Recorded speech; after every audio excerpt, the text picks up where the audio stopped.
Quitting alcohol for me was a very different process than I think is popular. Some people have told me before, like, you just really got to have the willpower, and it's interesting when I hear people describe it that way, because that's actually not at all how I approached it. Using willpower was the way that didn't work for me. I knew for a long time that I didn't want to be drinking alcohol, but my desire to just feel a little better temporarily was more powerful than my willpower to not drink.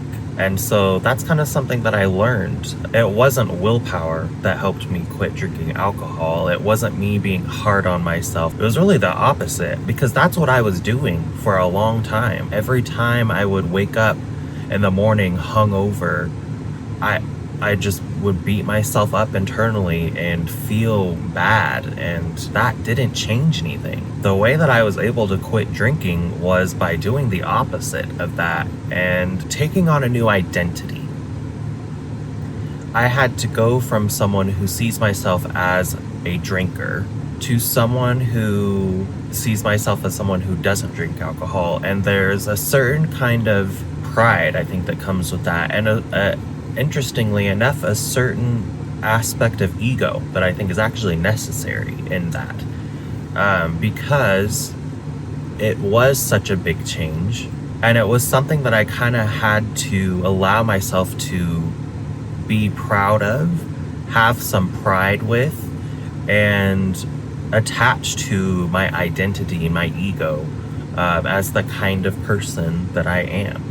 I had to go from being the kind of person who drinks alcohol every week to the kind of person who doesn't drink alcohol.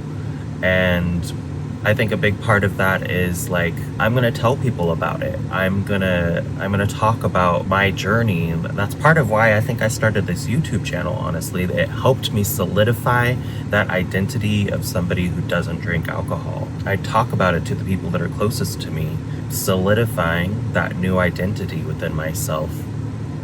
I think if you're trying to make any change out of self-hatred, if that's your motivation, it's not sustainable. It's not.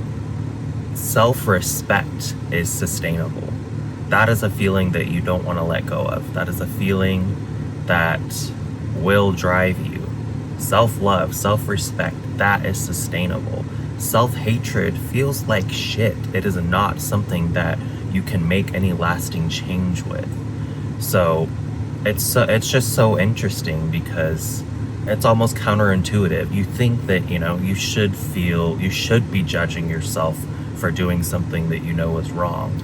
But what I've found is lasting change comes from, first of all, accepting that there is an issue, but then not having judgment, understanding that there are so many people in this world who are in exactly the same place or worse, and deciding that you care about yourself enough to want to feel better, to want to enjoy life more, to want to stop letting this thing come between you and everything more that you could be.